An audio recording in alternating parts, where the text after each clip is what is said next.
All right, I wanted to get into just a couple things like heading into next season with you guys. Fanta, you mentioned that you wouldn't have Duke or BYU or Kansas as Final Four contenders at this point. We can discuss like how like what that framing is, but I just wanted to roll through like I don't know if it's title tiers, preseason top 10 teams, but for me there are 12 teams at the top of the country that are beyond everybody else that I think are like the top of the top, the peak of the peak.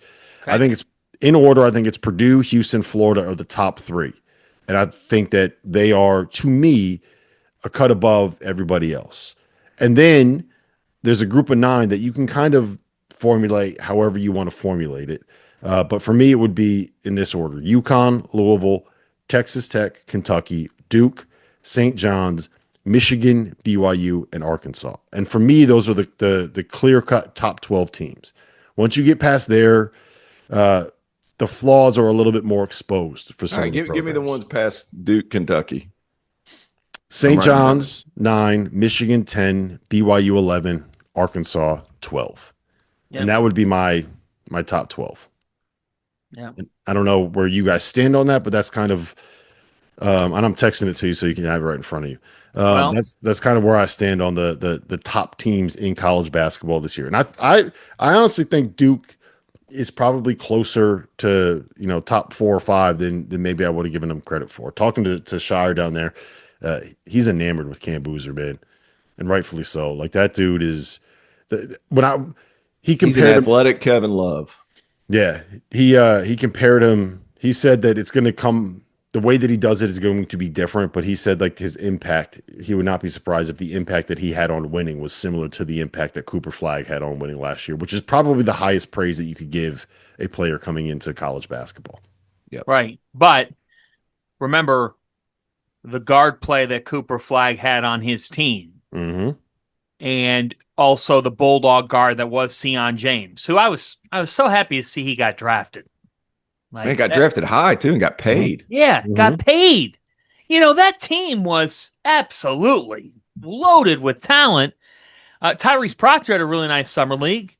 And yeah, he had some ups and downs this past year, but you got to look. The only thing with Duke is just point guard play, hit the button, and how everything comes together in their backcourt because you're reliant on Isaiah Evans to take that next step. You're relying on Caleb Foster to take a step. Nick Kameni, I've heard good things about, but like in relation to last year versus this upcoming year, it's a different looking perimeter. I went a little bit different on this exercise, all right? And I'll just point out the main differences without like doing the same thing over again. I agree with you. Florida, Purdue, and Houston would be in my top 3. I can't wait to watch Houston freshman kid named Chris Senak.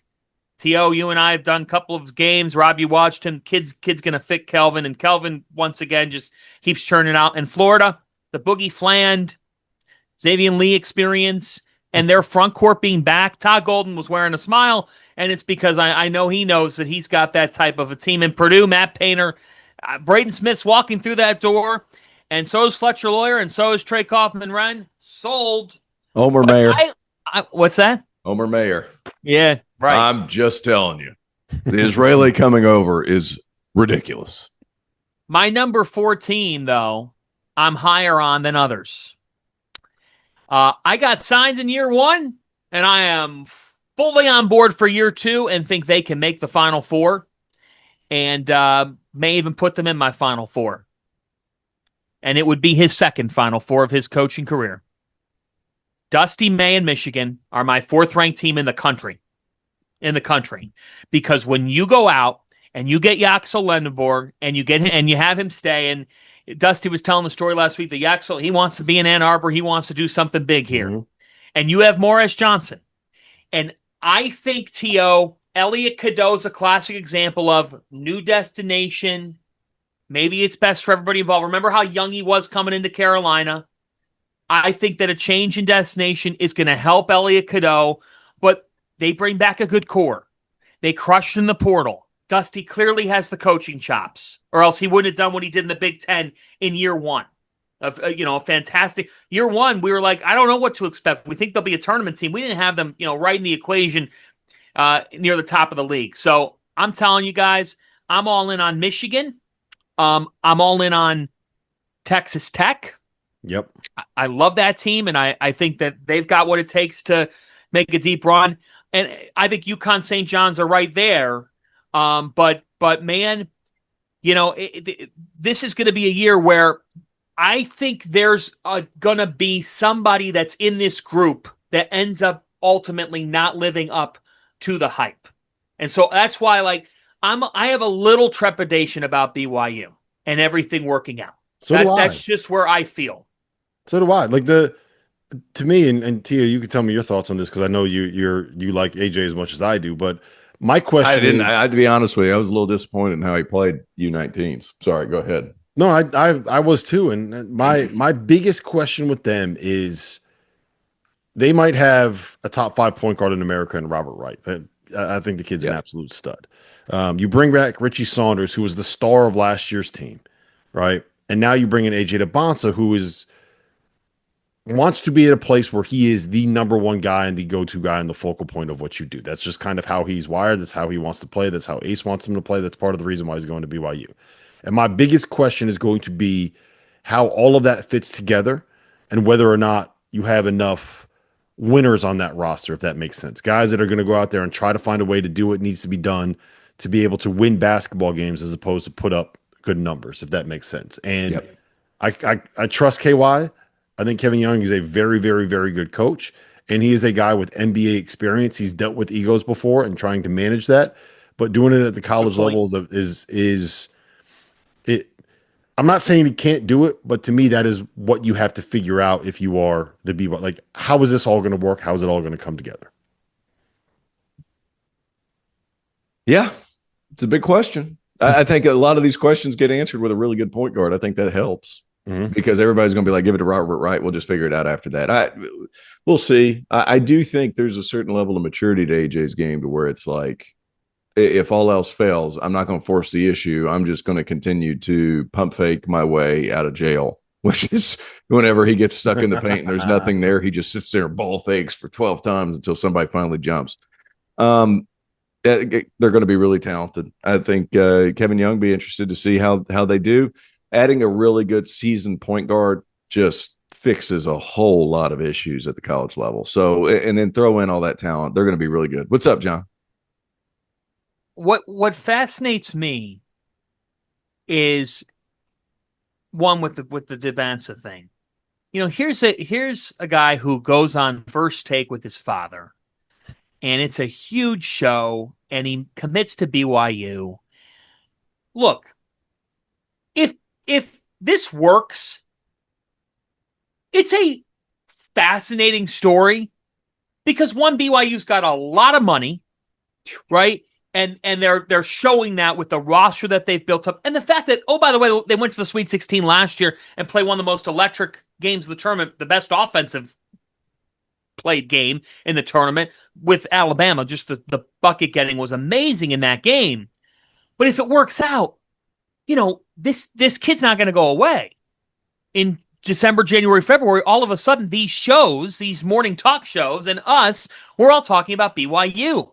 Provo's going to have more media visitors than ever. It is a really unique story, and I hope it works out. I'm rooting for it, and I think that you're right about Coach Young having the pedigree with the NBA. He gets it. To me, you know what we cannot ignore about this top 12 that you did? I think year one was like, well, everybody's in a different place program-wise. And it'll make sense here in a second. But now in year two, the excuses and opportunities to say, well, it was year one are away. And I am talking about this web. A web that falls between Fayetteville, Arkansas, to Louisville, Kentucky, to Lexington, Kentucky. And now, this upcoming season, Rob, all three programs have a case to go to the promised land, to go that far.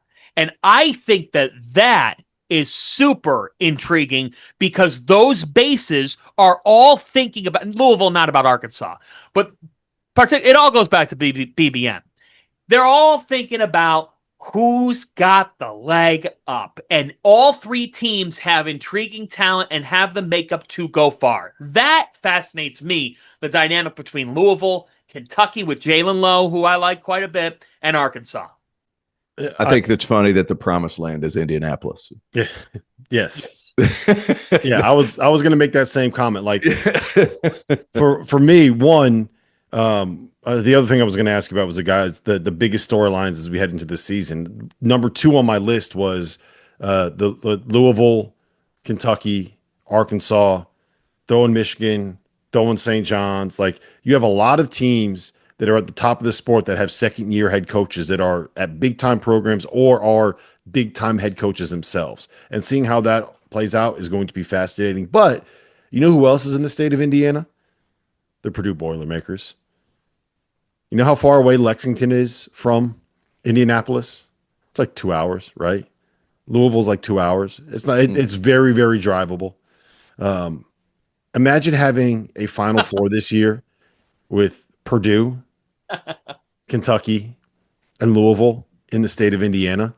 Imagine what that city is going to be like. Imagine what Lucas Oil Stadium is going to be like. Well, hey, I'm just saying, our live shows there might be electric, T.O. We might need to get you there for more than just, 12 hours to the Final Four this year. It was literally about 12 hours. Yeah. That was disappointing. I couldn't make it. That sucked. But got to work. Got to feed the kids. That it's going to be. If that were to happen, that would be insane. Louisville's got a real chance too. My They're God, good, how about those? How about those guys? And then they added They added a Greek forward, and they added a German forward has like a 7'5" wingspan. Apparently, those guys help in college basketball. And then you get Isaac McNeely, Conwell, and Michael Brown, who, guys, he was the FIBA World Cup MVP. He was far and away the best player on that team. AJ DeBanza included. I don't know who called FIBA and said, hey, give it to AJ, because that just wasn't correct. Michael Brown was by far the best player on that team that week. And to see his maturation process over the last 2 years, heading into his freshman year at Louisville, has just been insane. He went from like a 5'10" kid that was skinny, that was really talented, and a top 75 kid, to now he's like 6'4", arguably the bounciest guy on the floor. And he didn't lose any of his quickness. Like they got a real problem. And guys, AJ DeBanza and Darren Peterson, everybody's saying that's 2-1, 1-2, whatever. Brown's going to be in the conversation. You wait and watch, because like he's about 6'5" right now. Yeah, I think he is different. I wouldn't take Boozer out of that conversation either. Cam Boozer, like there's a reason why he has won a championship at every single throw him in there level. Too. So like top, that 4 is going to be. It's ridiculous, man.